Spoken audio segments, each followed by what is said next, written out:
Bob Diller, our Vice President. And you can hold your applause till the end. Pete Cahill, our Treasurer. Diana Chalfant, our Secretary, couldn't be with us today. She's traveling. Then Phil Gover, Director. Misty Keys, Director. Okay, I think that, and John Muldoon, there you are. John Muldoon, Director. Okay, that is our Board of Directors. And then I'll introduce our senior management team. I'll just start from the left. Steve Kraft, our Director of Golf. Jeannie Coline, Director of Human Resources. Tim Martin, our Director of Community Services. And here comes Randy Hoover, our Chief of Public Safety, standing over here, one in the uniform. And then we have Regina Welch, our Director of Finance. And then Tommy Lee is roaming around here helping getting chairs in, so you'll see him here and there. The budget process is a collaborative effort. It's the senior management team working together with their managers, committees, giving us input. It's you, the membership, giving us input via the various surveys, emails, etc. We put that all together to come up with a proposed budget. The board reviews this in a lot of detail, and so again, it's very much a collaborative effort to get to this point in time.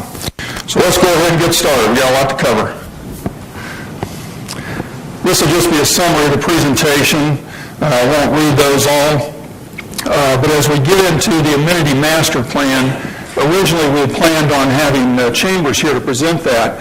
As we got their draft and as we started to go through the process, we determined that we really had a much larger presentation that we thought y'all would be able to bear and didn't want this to be too long. So as a result of that, and also recognizing it became more of a financial presentation than anything, as opposed to an architectural presentation, we decided to not have Chambers attend and not have them do a presentation. So I'll cover that section as we get into that. And then at the end, we will have a question and answer section, and at that point we'll also hand out the summary of the budget, so you can look at that as we have some questions and answers. These were some of the 2012 improvements that we accomplished, and things like this we'd like to continue in 2013. Up at the top left, the Dartmoor docks, new docks at that marina. Druid Hills Pool, we installed new fencing, installed new lights that you can see in the forefront of that diagram, or that picture. And then lastly, a project that's ongoing right now is our wastewater treatment plant drip field. So that is part of the additional disposal for our wastewater that comes through our system. So that is currently happening right now, and we hope to complete that in the first quarter of 2013. Some other improvements we did, Heatherhurst Clubhouse. On the left is the before picture. In particular, you look at the wall, it's just a concrete block wall. And then on the right, you can see the finished product where we put some stonework on that wall. We also repainted the building, so it gave it a fresh new look and more of a Tennessee mountain look. And then on the bottom, the new walking path. So it actually meanders through some woods there by the 17th green of Stonehenge along Kingsborough. And we have dollars in the budget to do some more paved walking paths this year. Stonehenge Grill. Picture on the left is your before picture where we had that raised bar area. Picture on the right, your after picture where we had all new carpeting, new furniture, and deleted that raised area, so it gives us a lot more flexibility with respect to seating, etc. And then on the bottom, the Stonehenge deck. And that's probably the one thing we've gotten most comments about because that has added outside seating, which outside dining is a big thing now, especially for golfers after a round of golf. So that's been very popular. This gives you some of the guiding principles of our budget for this year. First of all, we want to complete the major projects started in 2002. The drip field for the wastewater disposal. Dorchester Golf Course irrigation, that also just got underway in November, and we hope to have that completed by the end of March, so the course will be ready for play, come April. Then Dartmoor Spillway, we found some erosion issues downstream of that spillway, and we brought it to TDEC's attention and have been working with them and our engineers to come up with a plan to correct that erosion problem downstream. That will probably start in the spring of 2013. So we've done a lot of the engineering working with TDEC, but we'll actually do the construction work in 2013. Next thing, we want to improve the infrastructure. That's very important. We have an aging infrastructure with our roads, our sewer system, so we definitely want to stay focused on that. We want to address the amenities building repairs and deferred maintenance per the Upland report. Upland Design, local architecture firm that we worked with to do an existing condition study, and they've given us some good information to help us with a lot of this deferred maintenance over time. Then we want to prioritize, and focus on that deferred maintenance first before we get into any major new projects. We will do some smaller new projects, but we don't want to do any major new projects in 2013 until we take care of that deferred maintenance. And that deferred maintenance is probably going to happen over the course of the next few years. It's not going to all be done in 2013. And then lastly, we want to address the funding. How do we pay for all this? So we'll present that in this presentation. First bit of good news, there will be no increase for the second year in a row to the sewer service fee. So that will remain at $33 a month, and you'll see why in just a few minutes. This is your modified cash flow for the sewer fund. You can see the revenues actually are going down as a result of we don't have the Good Samaritan cottages that we brought in money this year. We won't have that next year, so that's why we're actually going down. And we have some other special revenues that came in. The new Wyndham timeshare building, for example, paid some fees this year that won't reoccur next year. Your expenses before depreciation, going up a little bit. Typically, that's going to be your payroll cost and things of that nature that will create that. Additionally, we're doing some grinder pump repairs. We've been doing a lot of repairs. We're going to actually go out next year and buy some new pumps so that when we have a repair that costs a lot of money, rather than trying to repair it, we're going to install a new pump. So that's another reason for the increase. So our net cash flow is still, in that $1 million range, at $965,000. If you look at 2012, we started the year with about $1.5 million. We're going to spend about $1.7 million this year, and that's really because of the drip field system. That's about $1.2 million of that $1.7. Then you go down into your debt service. You can see from year to year, that's the same, $660,000. That's the wastewater treatment debt. And then in 2012, we're actually transferring money from the capital fund in order to cover some of these capital expenses. In 2013, we don't see the need for that. We're going to start out the year with about $635,000 in cash. After you take care of your normal capital expenditures, your debt service, we still end up with about $600,000 in cash in that fund, and we feel like that's sufficient, so there's no reason to transfer money from the capital fund. Likewise, no reason to have an increase in your sewer fees as a result of that. These are some capital expenditures that we'll do in 2013. Inflow and infiltration, we've been doing that for the last couple of years, and that's an effort to reduce the amount of rainwater or stormwater that gets into the system. The more stormwater gets into the system, the more the pumps have to run, and that just causes a lot of issues with electricity, potential overflows, and things of that nature. So most sewer systems have to do I&I every year, and that's what we're doing right now. We'll replace some equipment and vehicles, $50,000. Diesel pumps for some lift stations. That's going to primarily be a secondary system so that when we have a power outage, the pumps will kick on and we don't have issues with overflows. We've got a couple overflows this year just because of power outages. So that's something we want to correct. And these pumps actually could be used as the primary source as well for lift stations as opposed to electricity. So that's something we'll look at as we install those. And then typically every year we do an expansion of the collection system. So that's as people want to build houses, they want to extend the system. So that's typical.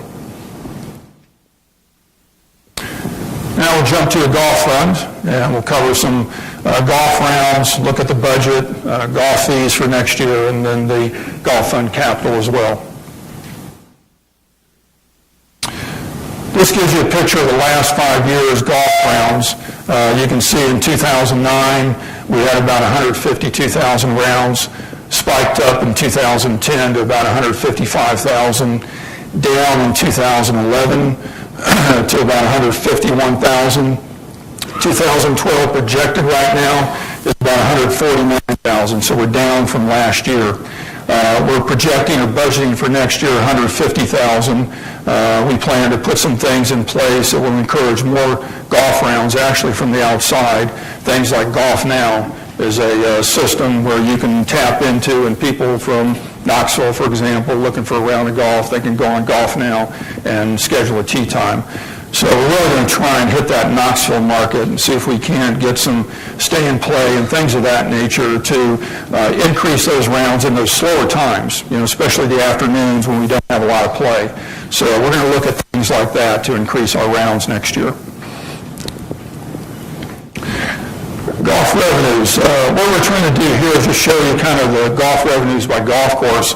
It's interesting if you look at Stonehenge, for example, lowest number of golf rounds for 2013 at about 28,000, 27,000, but yet the revenues are higher than Druid Hills and higher than Dorchester for next year. Reason for that is we have a lot of golf packages as well as timeshare people that want to play the premier course, Stonehenge. So, and we get more revenue from those rounds of golf than we do from the member rounds of golf. So that's why you see that relationship. Obviously, the popular courses are Heatherhurst golf courses.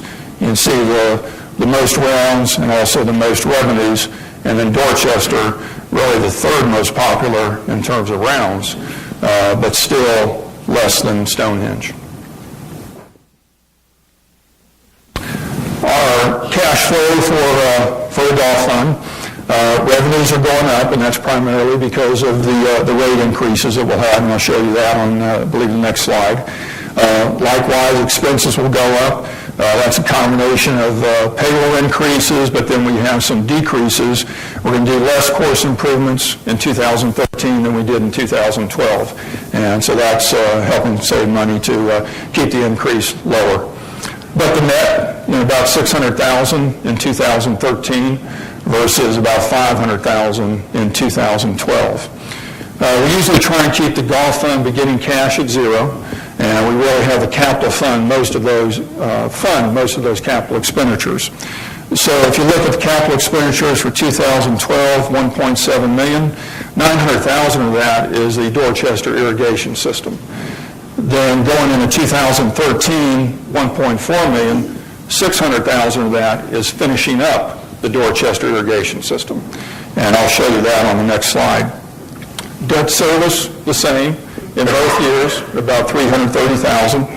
And then you can see the transfer from the capital fund, definitely transferring more in 2012 than we are in 2013.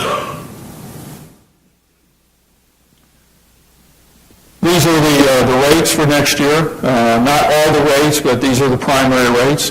Preferred member rate currently is $28. We're going to take that up to $29 in 2013.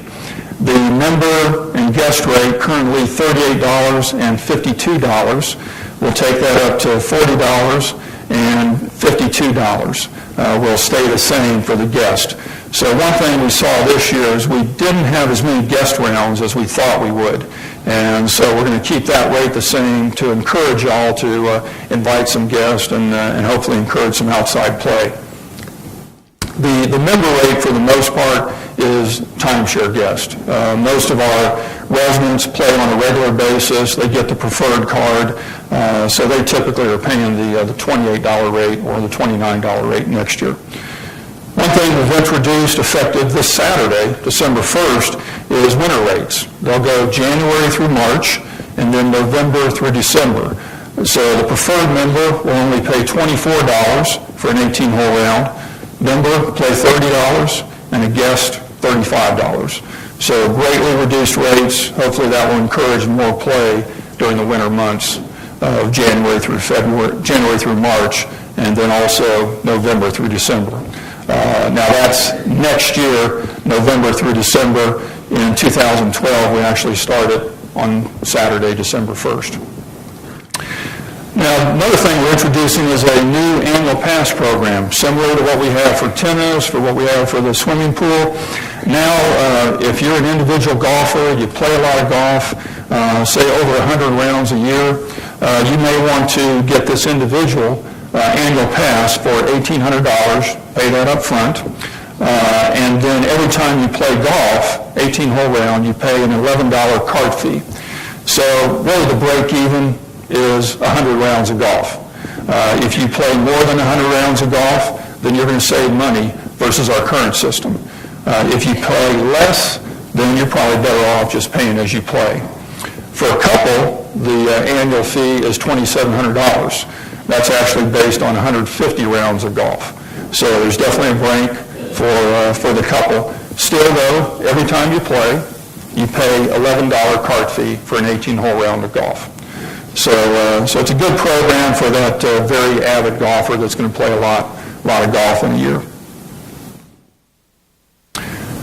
Capital expenditures. First thing you see is the resurfacing the Dorchester cart pass.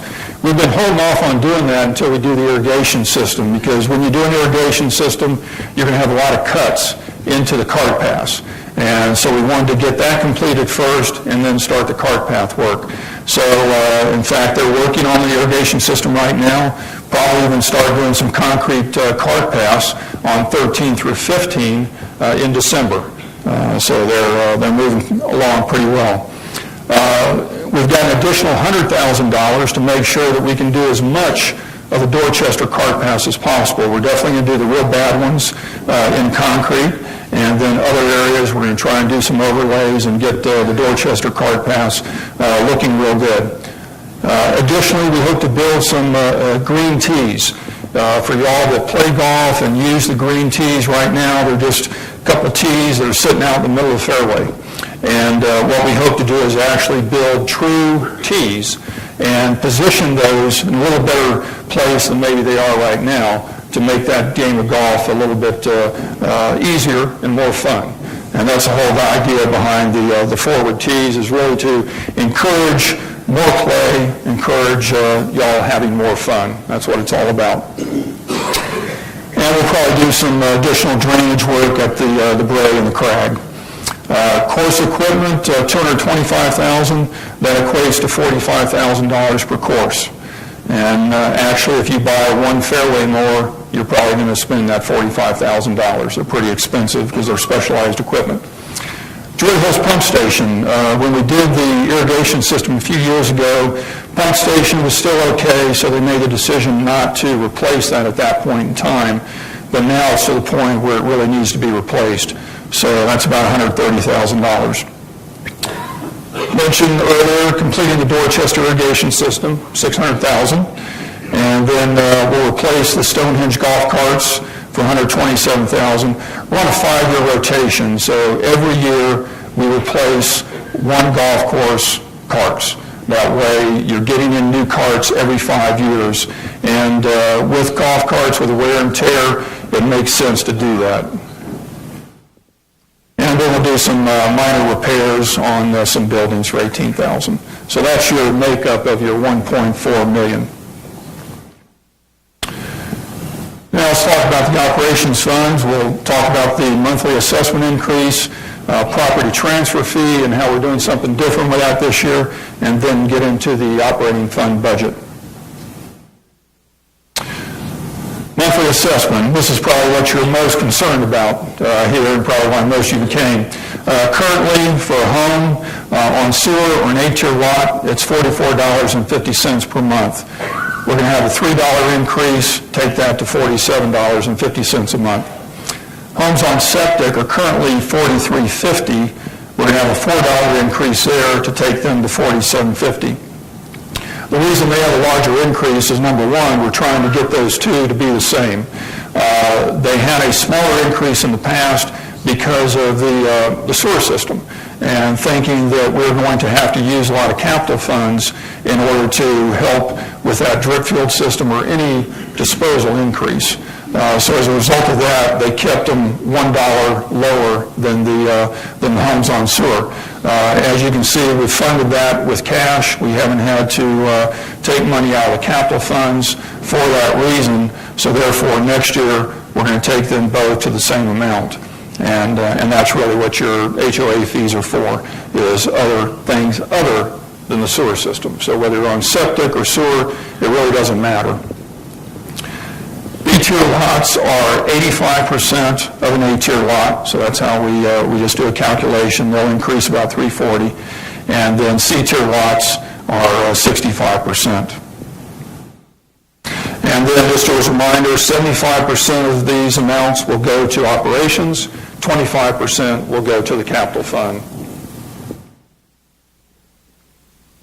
Okay, property transfer fee. Currently, anytime there's a sale of a home, sale of a lot, there's a transfer fee that typically is paid by the purchaser. And in 2012, you can see the amounts, $200, $140 for a C-tier lot. In 2013, we're going to take that up to $600 for an A-tier lot, or home, excuse me. Then a or B-tier lot will be $200, and C-tier lots will remain at $40. Now, 100% of the money that comes in from that will go into a recreational amenity capital fund. So it's a reserve fund for amenity improvements.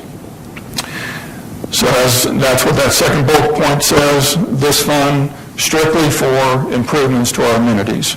And in 2013, we anticipate about $186,000 coming in from that, and that's based on a mixture of homes and lots, et cetera. This is your operations fund, modified cash flow. I say modified cash flow because we're putting the debt service, interest related to the debt service, below the line. And you can see that that's the third line in that second section. The debt service right here includes principal and interest. So you can see we've got an increase in revenues from 2012 to 13. That's primarily due to the rate increase. Then expenses before depreciation going up about the same amount. So at the end of the day, our net operating fund 2012 versus 2013 is about the same, about $70,000 to $80,000. Started off the year with $1.6 million right there. Capital expenditures this year about $1 million. Debt service $361. And then we're transferring money from the capital fund into the operations fund to fund capital improvements. And then we have a change in receivables. So we end up the year with about $1.3 million at the end of 2012. That carries up here. Expecting capital expenditures about $1.2 million, so about the same as 2012. Debt service is a little bit lower. That's actually because we paid some closing cost on the line of credit we took out just a month ago. And then we anticipate needing to tap into our line of credit to the tune of about $425,000 to take care of a lot of this deferred maintenance that we've talked about and that Upland showed on their report. And so we will end up getting money from the capital fund as well of about $1.1 million. So we end up with our operating fund at about $1.4 million. So pretty similar to last year or the end of this year. Capital expenditures for next year coming out of the operating fund. Mentioned the Dartmoor Spillway. We're projecting about $220,000. We hope to start getting bids on that in the early part of next year, and then we'll have some final numbers at that point in time. We'll do some kitchen equipment, china, glass, and silverware, banquet furniture for the conference center, about $37,000. Typically every year we're either buying a new pontoon boat or we're rehabbing existing pontoon boats That's about $33,000. $5,000 for a tennis court sweeper system for the indoor courts, and $18,000 to get new tables, chairs, chaise lounges, umbrellas for the Dorchester pool. Game plan with the Dorchester pool is to bring it up to the Druid Hill standards with the new fencing, new furniture, so it has a very similar look and much nicer look. Some more capital expenditures, spent about $96,000 on vehicles, trucks, and every year we're having to replace vehicles because of their age and the amount of miles that we put on them. So you can imagine public safety, for example, run a 5-year rotation there. So pretty much every year, because of miles, those vehicles are going 24/7. So we're replacing one vehicle every year. Fire department, we've got the Engine 5 campaign going on, and we've put in $30,000 into the budget for next year to augment that, so that hopefully in 2013 the fire department can purchase a new engine number 5. IT equipment, again, typically every year you need to upgrade and replace your computers, your servers, and things of that nature, and we've got a large operation here, so $50,000 there. Walking trails, again, we plan to continue to do some paved walking trails every year. The Trails Committee has done a great job with the nature trails and doing those on a volunteer basis, and I would encourage you all to help out if you're interested in that, whether it be financially or through working with them.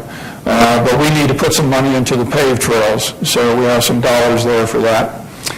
And then the big number here is the building repairs and maintenance projects, and we'll discuss that later, give you some detail. And that really was a direct result of the Upland design study, showing that we have a lot of buildings that are in need of repair, new HVAC systems, et cetera. So we'll get into some detail later on that.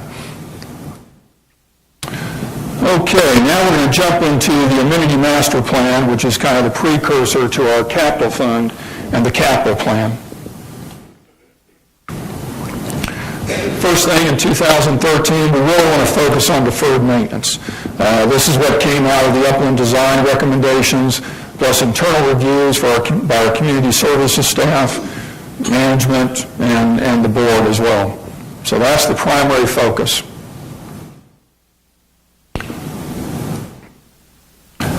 Deferred maintenance, what we've done is a schedule here. First column is the Upland design, what came out of their report. Their report showed that we have about $900,000 in deferred maintenance that we need to accomplish.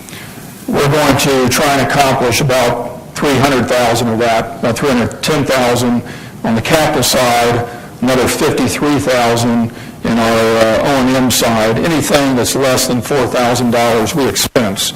Anything $4,000 we capitalize, but total about $361,000 that we want to spend on. You can see the various components. The big one is right here, $177,000. That's primarily your HVAC systems. They found that we have a lot of air conditioning systems, heating systems in some of our older buildings that are beyond their useful life. So that's something we want to tackle in 2013. Then just other things that weren't on the Upland report. You can see about $345,000 in capital, another $60,000 O&M for a total of $405,000. So there's the 694 capital number that I showed before. We have a couple new projects, some electronic gate systems for the 2 marinas, so we have more access control there. And then again, 694 total capital, another 113 for O&M, and total of $807,000. So you can see we're really focusing on this deferred maintenance and trying to take care of as much of that as possible in 2013. But again, this is probably going to be a 2 or 3 year process to really catch up to where we need to be on a lot of the deferred maintenance. As we developed the Amenity Master Plan, this was a combination of the member survey, then the board and management taking a look at other things like return on investment, ability to attract new customers, attract new residents and things of that nature. And then also looking at the deferred maintenance of the various buildings. Based on all of that, putting that all together, we've come up with a preliminary amenity master plan. 2013, again, deferred maintenance first, but secondly, improve the sense of arrival. So we have two areas that we consider to be our sense of arrival. First of all, the main